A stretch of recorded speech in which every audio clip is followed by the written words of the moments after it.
You got to figure out what your own goals are. There are people who will tell you you should have 100 doors and just a portfolio of $10 million.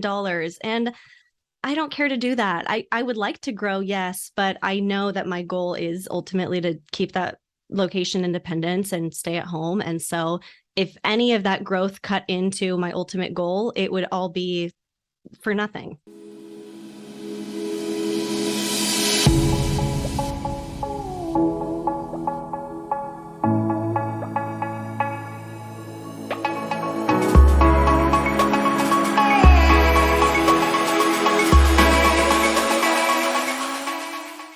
Welcome back to the Bombshell Business Podcast. I'm your host, Amber Hurdle, and we are still in our vacation rental industry takeover week of the Bombshell Business Podcast. And I'm so thrilled to introduce you to several friends and new friends of mine in this industry because it is just the best industry. I mean, it's not better than yours. When I say the best, I just mean like it makes my heart so full. It's full of amazing human beings. It's very flexible and nimble because it is a growing industry. It's a little bit of the wild, wild west. So you draw a lot of people who are curious, who want to try new things. And so I'm just super happy to share every single day this week in between the Book Direct conference in Miami and the VRMA conference in Las Vegas, which is the Vacation Rental Management Association's international conference. And introduce you to some of these people so you can learn from them, not to learn how to have a short-term rental business, although you'll get pieces of that, but just a general overview of what it takes to start and grow a business or lead or culture. I mean, we've covered so many different topics that's applicable to anyone, no matter if you're an entrepreneur or you work for someone else, you're leading, or maybe you're just figuring out what you want to do next. I hope that by learning through these amazing, super smart, super kind people who always come with a heart of service, that you'll just get an extra dose this week from an industry that I have become a part of and love. So now that we've kind of recapped what this week is all about, let me tell you about my guest today. Natalie Palmer runs a boutique vacation rental management company, is actively growing her real estate portfolio, and hosts No Vacancy The Podcast, where she shares her weekly hosting advice. She works closely with Airbnb to set new hosts up for success and loves sharing relatable hosting content. She lives in SoCal, my original home, and manages her mountain listings remotely while staying home with her 2 children under 2. So she's got this whole situation figured out. Welcome to the show, Natalie. Hi, Amber. Thank you so much for having me. So welcome. I was really pumped when we met. And once I kind of got like even a quick snapshot of what you were up to, I'm like, oh my gosh, what a great guest. Like so perfect. How many moms are struggling right now with I want to use my brain. I have all these skills, like I have these talents, but I don't want to sacrifice my motherhood or my quality time with my kids. So I love that. But before we even get into that, I don't know. I'll let you start. Where do you want to begin with? Like, I had my kids and I had to figure this out, or I started my vacation rental company, and where do we want to go from here? Yeah, no, I can. You've given me a lot to work with. Let's jump in. But okay, first of all, I'm actually really glad that you touched on that specifically, the idea of the mom who wants to use her creative energy, but, still doesn't want to maybe go into the office every single day and doesn't want to take on a whole entire other additional full-time job. I really am so happy that vacation rentals have entered my life, because growing up, I always remember when people asked me what I wanted to be when I grew up, I was like, I don't know. I could see myself being a wedding planner, being a hotel manager, being an interior designer, a stager, a real estate agent. There were so many different things always pulling me creatively, and I never knew what I would want to commit to. Enter the world of STR, and I feel like it's just the perfect industry for multi-passionate people, because you can really things. All of the things. Yes. And it's just been like the most fun way to, channel all those creative outlets into something. And obviously when you're, running a business, there's things you don't want to do. I'm not touching bookkeeping, but I can outsource that part, and keep the creative parts that I like to do. So yes, for anyone listening out there who is kind of feeling lost a little bit the way I did, and you don't know, you feel pulled in these different directions, this is such a cool industry to be part of, because you can really, even if you don't want to own vacation rentals, go be a designer or a stager for them. There's just so many different avenues and niches within this industry. Yeah, 100%. And I love that you touched on that, because I'm like, oh, that's another reason why I feel like you almost have to have ADD, ADHD to work in the vacation rental industry. Like even the revenue managers are all like, oh, totally ADD. Yeah. And I mean, look at place. COVID and stuff. Like if you were not ready to adapt during that time, you're done. So yes, you better have that attention, hyper, whatever that acronym is. But yeah, you have to have that something that's just going to like keep you on your toes, but like in an exciting, fun way. Yeah. And so how did you, so you knew all of these things were a part of the fabric of who you are. And then you also knew like, I'm not giving up the number one job of mommy. So what was that first step? Like, how did you even decide that vacation rentals were a thing? Like, was a friend doing it? Like, how did you get introduced? Yeah, so it actually happened backwards. I started doing vacation rentals before babies, and it purely happened by accident. I grew up in Orange County, and my parents growing up, we had a vacation home in Big Bear, which is for anyone outside of California, ski resort town in SoCal. Okay, there you go. Anyone from Southern California knows Big Bear, but I know on the big map of ski resorts, everyone thinks of Vail and Park City. So we kind of fall to the wayside. But growing up, we had a home there. And just as me and my sister got older, we weren't using it as often. And whatever it is, I always say I just got that hosting itch. And I was like, Mom, Dad, can I please manage it? I feel like I do a really good job. And they were not about it at first, did not like the idea of strangers sleeping in the place.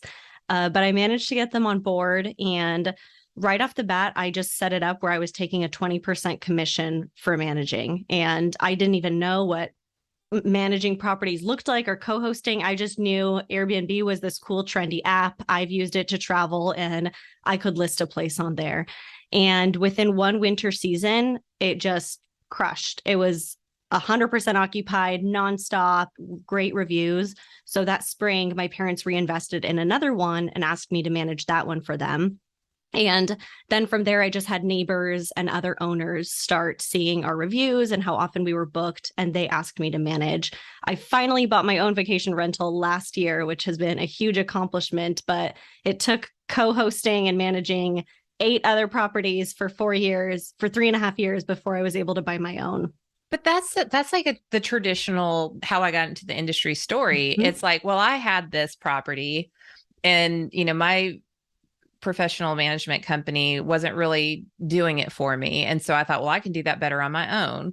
Or I bought it and I automatically started managing it on my own. And then my neighbors saw how great mine was, and theirs wasn't as good as mine. So then they asked me.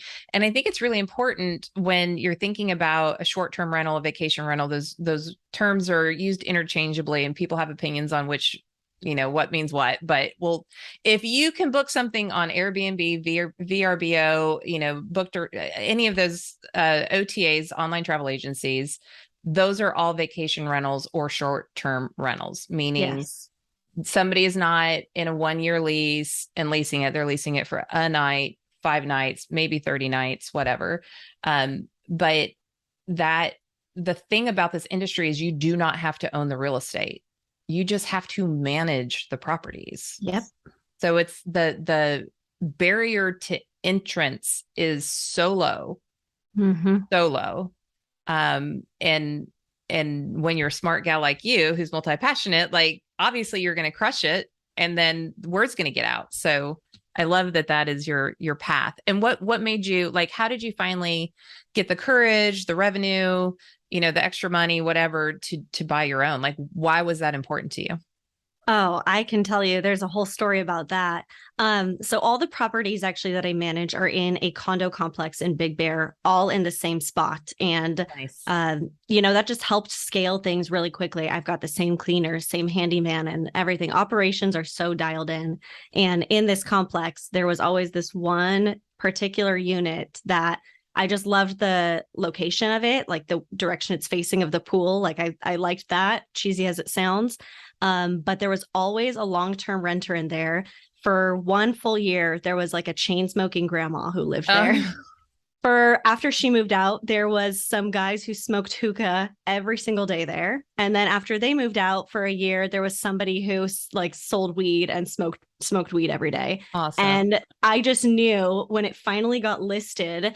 Oh, and it had prior flood damage and stuff. It was just the worst place you could imagine. But that's why I loved it, because I get this insane guilt over like ripping out places that are just nice enough. I don't ever want to tear out something where, it's the cabinets could do. They're not horrible, it's just not to my taste. This place was so bad. I knew that I would get in there guilt-free and just rip it down to the studs and make it my own. And so I had my sights set on this one. The purchase price was amazing because anybody walked in, there was 3 years worth of different the smoke smells layered into the walls. And so I just had my sights set on this one. And I remember when someone put an offer on it, I was heartbroken. And like 20 days later or something, it fell through. And I just was like, we're doing it. We're going. Convinced my husband. He was like, are you sure it's going to do well? And I was like, yes, we have 8 other ones already doing well here. Like, we can do this. Proof of concept, babe. Yes, here we go. Yes. So yeah, that's how the one happened. And that just completely ignited something in me that like, and now ownership is my goal all the way. I want to keep buying more and more. This one was just like such a gem that I knew I could do something really special with it.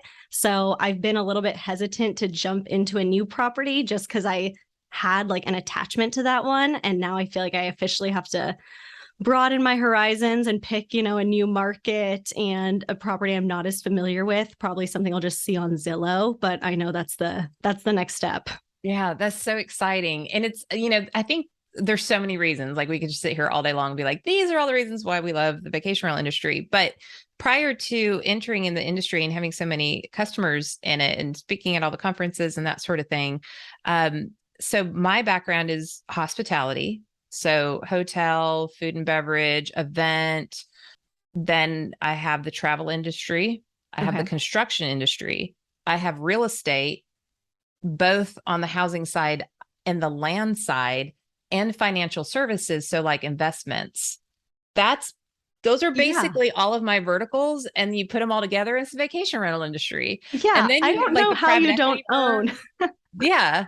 And so, yeah, maybe one day we'll never say never, but my cup runneth over right now, just trying to keep the cat straight. So, but it's just so cool that, so many of those things come together in a neat way where I don't feel like it's juggling priorities. I think it all cohesively comes together in a very sensible way.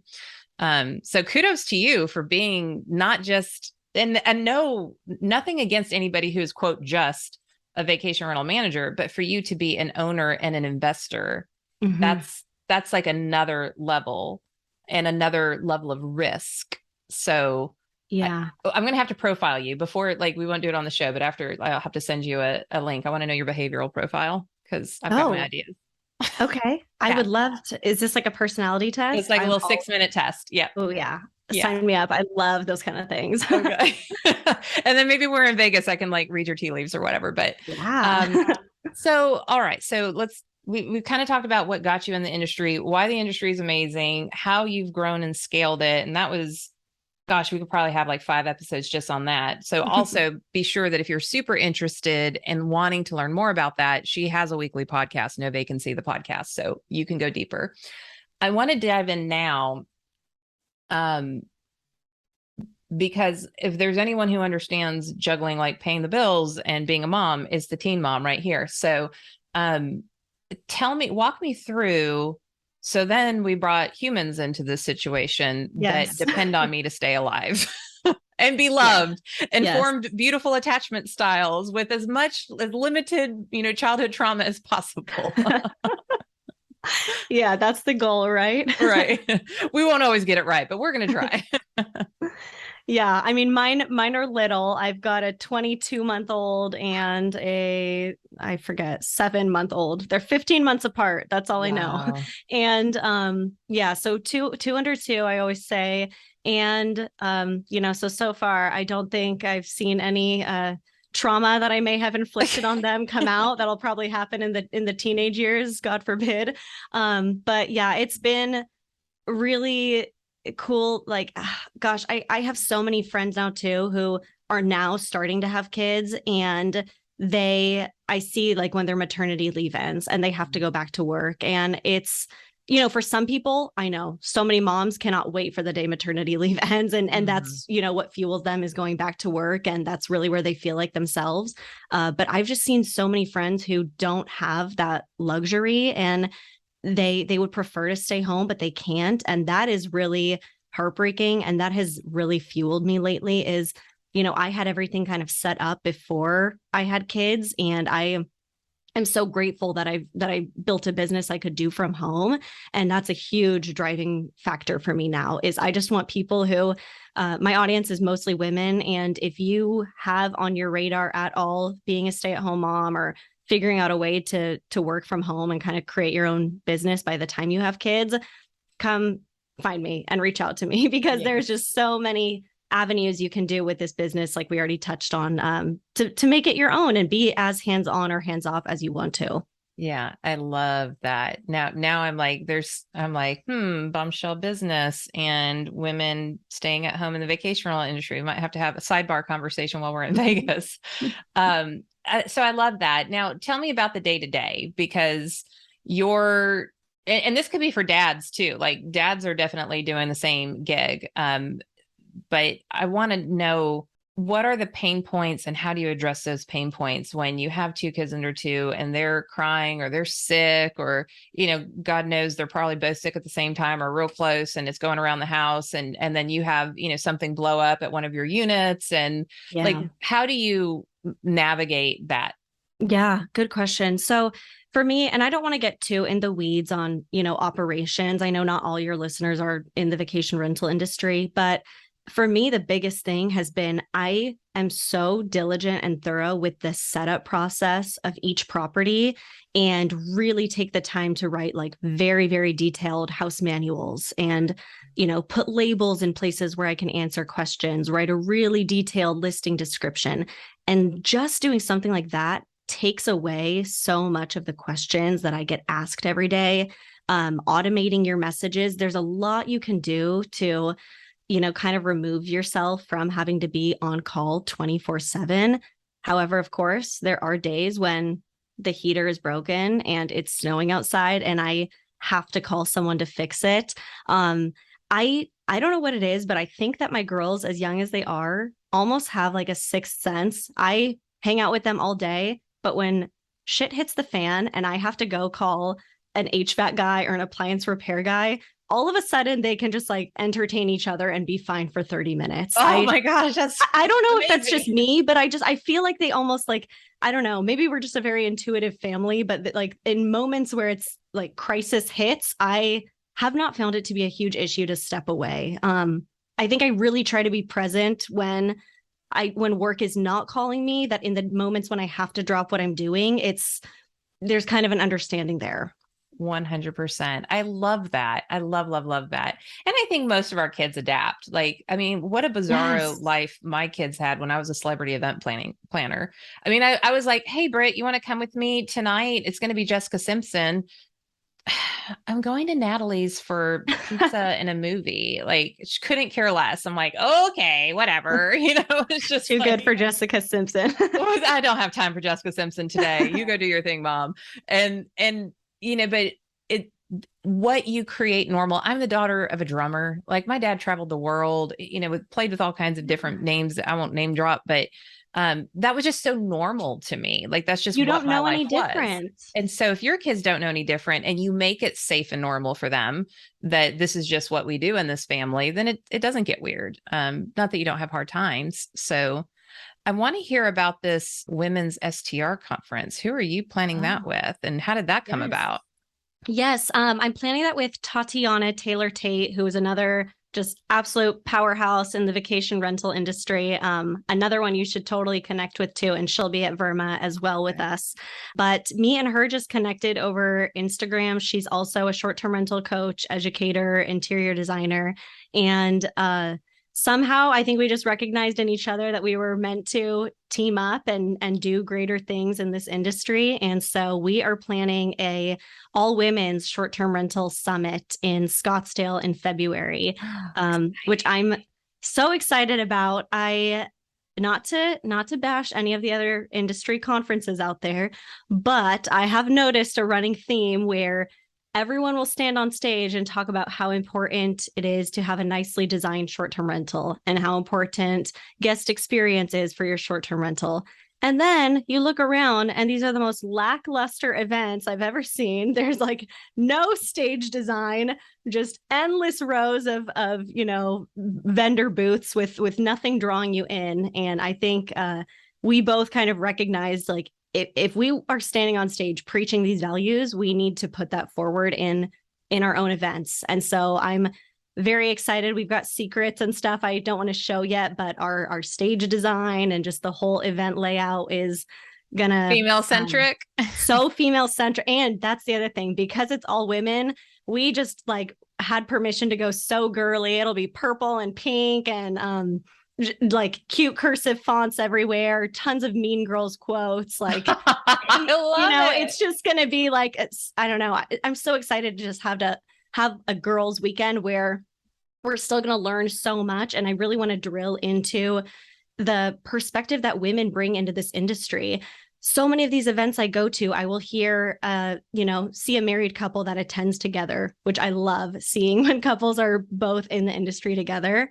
And the husband will be there talking about acquisition, where he's getting his next deal, how many doors he has, how big his real estate portfolio is. And then I always see the wife saying, oh yeah, I'm the one who designs it and actually gets people in the door and gets people to stop their scroll and book the place. Mm-hmm. I'm the one responding to guests and making sure we get 5-star reviews so we can keep doing this. And a lot of people gloss over that side of it. And that's like the driver. That's totally the driver. And I think that as women, that's the part that we excel at. The other thing too, is that women are the ones that are booking vacation rentals overall. And even when I have a man who books my place, almost always he says, hey, my wife loved your place and asked me to book this one.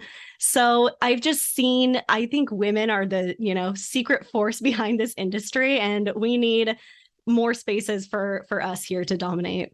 Well, and I know that's, the very first conference that I ever spoke at in this industry was VRMA Intels. It's the industry magazine's women's summit. And the 5 men who were there were all like, whoa, this is what happens when women are in charge of a conference. Like, what is happening right now? Like, the food was amazing. It was a sexy set. Like, the vibe was so different. And it was almost all female presenters. I feel like there might have been 2 men on a panel got to go, I think. But Annie and Alex, I'm sure you know them, the Annie and Alex show, they'll be on this week as well. They brought them in to have an OTA discussion. But it was just, they were like, it's so crazy how much of this industry is driven by women. And yet the structure and the thought leaders and, and I'll just, for those who are listening, who are women in the industry, I've said this since the day I met you in 2020, sometime at the beginning, you got to step up. You got to step up, and you have the ability to write articles, and you have the ability, and let's just open this up to any industry. Yeah. You got to step up. You have the ability to post thoughtful things on LinkedIn at least once a week. You have the ability to submit an article to your industry's industry magazine. You have the ability to submit a session at your national conference and present to people. And there's so many resources now. If you can Google or YouTube something, you can learn how to do any of this stuff, even if you're introverted. So don't and this is not knocking men. My guys know I love them to death. I am a daddy's girl. I am a boy mom. I'm best brothers on the planet. Most of my best friends are guys, actually. So this isn't about elevating men at the expense, or elevating women at the expense of men. It's about elevating women to the benefit of all. And when you get that feminine energy brought in and it's honored, that malleable creative energy, and you pair that with the masculine energy, and some of us have both. All of us have both, but it's just like which one's, a little bit heavier. When you pair that with that GSD action taking, like mergers and acquisitions energy with that creative, limitless potential energy. You have this beautiful thing that you can offer and the get it done attitude. Put those two things together, you're unstoppable. So I just love that you pulled that out and you talked about the differences, because one's not better, it's just different, and it takes all, right? I mean, it's a perfect compliment. Actually, my husband's a full-time teacher, and I wish that he would leave and help do this business with me, because like I opened up in this episode, I've been really held back for purchasing a new property because I think like I said, I had an emotional attachment to that one. So it was a very easy decision. And now acquiring the next one, for some reason, I have some mental hang up about a property I'm unfamiliar with. And when I do see couples at events together and I see that, men are really the go-getters, they just get pre-approved and put down a down payment, and that's it. They don't give it a second thought. And I see the way that that the genders can complement each other here. And I totally, everything you just said, I 100% resonate with and back it. I don't want to elevate any gender over, at the Of course of the not. other. I did not take it's all complementary, but I think we really have such a unique skill set and set of strengths that we bring to this industry, or any for that matter. And I want it to be showcased more. I really do. Yeah. And to be real, like most conferences are geared towards businessmen. It's just what it is. And so to have a conference just for women where you can speak into the spirits of women and you can go that additional relational level that we crave so much, and you can tap into that creativity and that sort of thing. Not that men aren't creative, because they are, but we just do things differently. So to be able to say, okay, I mean, when I did, this was still, I don't even think we were allowed to have events yet. Or like, it wasn't like CDC approved, but in my group coaching programs, I had two different going at the same time, and they were just burnt out, and I could see it on their faces. I'm like, what do you guys need? Like, we've been doing this virtually. What do you need? Do you need to go to the beach? And everybody's like, yeah, we need to go to the beach. So we were one of the first groups to come through Hotel Effie in Sandestin, outside of Destin and Miramar, Florida. And all bets were off. There were no filters. We tapped into everything from business to leadership to spirituality to limiting beliefs to, just tapping into your greatness. And it was just insane. Like, no one left there the same human being that walked in. And I'm speaking that over your event. I know that's going to happen. I can just feel it from what you're bringing to the table. I know that's going to happen for you. And you can't do that when you have the distractibility of another gender that looks at things differently. Amber, you just gave me chills saying that. Actually, there was a short-term rental conference I went to earlier this year, which I loved it. I'm going again next year. Shout out. It's the Short-Term Rental Wealth Conference in Nashville. Yeah. And I only have good things to say about that one, but I want to bring this one up because after the event, I remember we went out, we were in Nashville, and just talking to people about what was your highlight of the week, or what was your favorite session. Every single person said that Mike, who was the founder of the event, his mindset talk was the most motivational one. And that was the thing that they were going to walk away with. And at one point I heard Mike say that he wasn't going to do it, and his wife convinced him to do that talk and how important it would be. And it's just crazy, if she hadn't stuck her neck out to just, push him to do that. And mindset, a lot of this was I think the room was probably 70% men.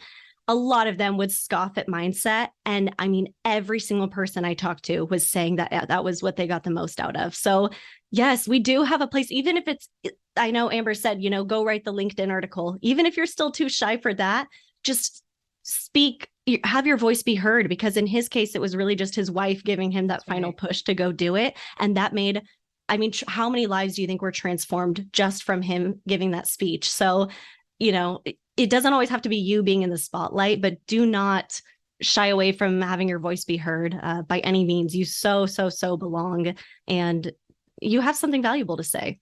100%. And even just like I mean, I'm sitting here going like, you've got some chutzpah. Like I'm sorry, I will be corrected by every Jewish friend I have. Chutzpah. My bad.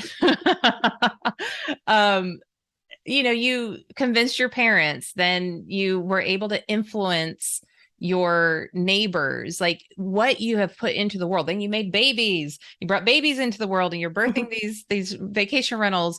And then your natural energetic connection to this one unit led you there. And then you said, but I've got this hang up. So it goes back to mindset.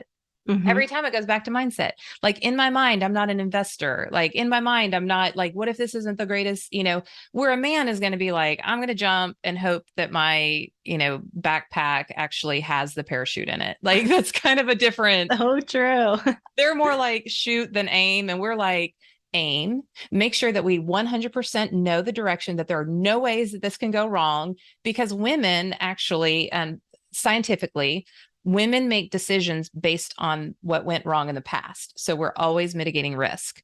Men make decisions about where they want to go into the future. And sometimes they forget about the past. So when you're both making decisions and that's so different, not to mention that men have more confidence strictly from testosterone levels and hormones and the way that our brains are wired and how it all happens. We don't have time to get into all of that.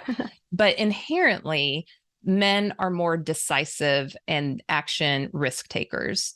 Then you have people like me who have a ton of masculine energy and probably way more testosterone than an average woman should have. I take a lot of risks, but that's not normal. Like my son always says, like, you're an anomaly, mom. That's not normal. But can you get a learned behavior around that? Can you say, okay, I'm going to come up with a formula of this is a good decision for my business if it meets these markers. It doesn't have to be perfect. I just need it to meet these markers. And if that meets that formula, then I can have the confidence to go forward. Would that be fair? Can I challenge you? I want you to buy a property in the next 18 months. Oh, yes. Okay. Yes. Challenge accepted. Yes. I actually would love to close on one this year for those tax purposes. Yeah. So, I mean, we're cutting it close, but we'll see what I can whip out here in the next few months. Yeah. But that was just so. Oh, I feel like I could talk to you forever. Everything you're saying is like articulating things I've had in my mind. But I love what you said about, kind of just having the benchmarks. It doesn't necessarily have to be a home run, but as long as these things are met, am I going to be okay? And that's another thing to tie it back to vacation rentals. I really feel that there is almost no risk at all in this industry. If you start a vacation rental and for some reason it's just not booking as well, convert it to a mid-term rental. Convert it to a long-term rental, flip it and resell it. Just hold it as a long-term real estate investment. There are so many ways you could fall back on it that I really do feel like there's not a lot of risk involved. It's a growing asset if you decide to just ditch that market, sell it, or use the equity from that to finance another deal. And so maybe I'm just saying this right now to convince myself to eliminate that risk. But I always teach this stuff, that I really don't see that there is a ton of risk in this industry. But here I am and I start second guessing myself as well. So. Well, we're so good at that. And men are too. It's so funny because, we act like men don't have, and all my bombshell boys, especially those in the industry, I know you're listening. So you know how much I love you. But I also know, gentlemen, bombshell boys, that you have your own insecurities. You just maybe don't talk about them as freely as girls do when we get a mimosa in our hands. So, guys are not without their own inner critic. They're not without their own childhood wounds that come up and bite them in the butt. It's really more about the action that we take, I think, that and less about what's actually noodling around in our brains. But I mean, Natalie, I think you are such a great example of what a bombshell is all about. And that is a bold, brave, unwaveringly confident woman in business. And unwaveringly confident meaning it's not that I'm 100% confident all the time. It's just that when I get knocked down, I stand back up and I go it again. And I knew it when we met. We're in this, like, I hate even using this term, but this influencer group that we're both in. Gross. I know it feels so gross. But I know it's a term that people understand. So but that's how I met you. So that's right. Exactly. Worthwhile. Yeah. And good for Mark for putting us all in there because I've met some amazing people and I think lots of good things are going to come out of that group. But what part, before we tell everybody, like, how to get a hold of you and all that kind of stuff. What parting piece of advice do you have for our bombshells today? I'm really happy to share this advice. When I started doing short-term rentals a few years ago, the big thing I always carried with me was create spaces that I want to be in, create spaces that I would want to stay in. And I use that mantra kind of specifically to short-term rentals. And just recently, I kind of reflected and realized I've done that completely outside of just my Airbnbs. My podcast, I created a podcast that I would want to listen to. My conference, I'm creating a space that I would want to attend. And I've really realized that that's, if you feel that there is like something lacking or, back again to the LinkedIn article that you want to be reading, go create it. Create the spaces that you want to be in. You just gave me goosies. That's so good. I love that. We usually are our best ideal customer because why do you get into things to solve problems, and they're traditionally the problems that you're sick of. And then come to find out lots of people are sick of it too. They just didn't have it to actually go, create a business around it. So that's amazing advice. So let's see. First of all, you definitely want to subscribe to, listen to, and leave a rating and review for the No Vacancy podcast. Yes, please. Yeah, it's so important. Like, I would have never been able to grow this podcast if it wasn't for just all the generous people who stopped and helped trip that algorithm. So if you listen to her podcast and you love it, give her an honest rating and review. You can also reach her at hostwithnatalie.com. And you are on Instagram at _Natalie Palmer. And all of that will be in the show notes as well. Is there anything else that, let's talk about your Level Up Your Listing Women's Summit in Scottsdale. Stop it. One of my favorite cities ever. How do people find out about that? levelupyourlistingsummit.com is the link you'll go to. Or if you find me on Instagram or the podcast or any of those other places Amber just told you, you'll hear about it. Don't worry, I will be spamming it endlessly for the next few months. But yeah, I'm so stoked it's in Scottsdale. It's the moment we decided it was going to be an all women's event, we knew we had to do a bachelorette party destination and just somewhere that's got so many fun, girly, feminine bars and everything. So our venue is right in the heart of Old Town. And I'm just so excited to wrap up the conference and go and just continue networking and dancing and drinking. It's going to be such a great time. Wonderful. I love that. You're such a creator. I knew that I was drawn to you for a reason. So, well, Bombshell, I hope that you got as much out of that conversation as I did back to doing the things that you want for yourself. Thank you for letting me indulge in some of these conversations so that everyone can take lessons from it. Be like Natalie. Take risks. Even if you're uncomfortable, make it a calculated risk. Find that formula. Decide what your values are. It was important for Natalie to work from home, to be location independent. And so she created this. And even if you're not interested in, throwing something on Airbnb and seeing how it goes, or creating a full-fledged, individually branded where people book direct through your vacation rental management company, just like you saw with, Moving Mountains and Robin Craig. And I don't know how all these are going to be this in the week, but you'll hear from him.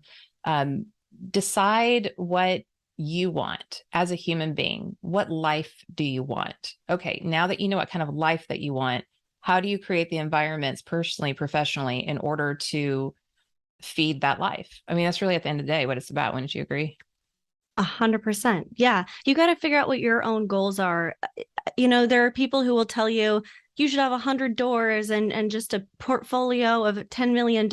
And I don't care to do that. I would like to grow, yes, but I know that my goal is ultimately to keep that location independence and stay at home. And so if any of that growth cut into my ultimate goal, it would all be for nothing. For somebody else's dream, not for your lifestyle. Yeah. 100%. Agreed. Yeah. I joke sometimes because people they want my speaking fee to be like next to nothing. And I'm like, I am not leaving my dual Tempur-Pedic adjustable bed or my adorable Cavapoo puppy who looks like a teddy bear for that amount of money. And it's not because I don't want to help you, but it doesn't make sense for what I want for my life. And I use those as funny jokes, but if you're going to do something, make sure that it's in alignment with who you want to become.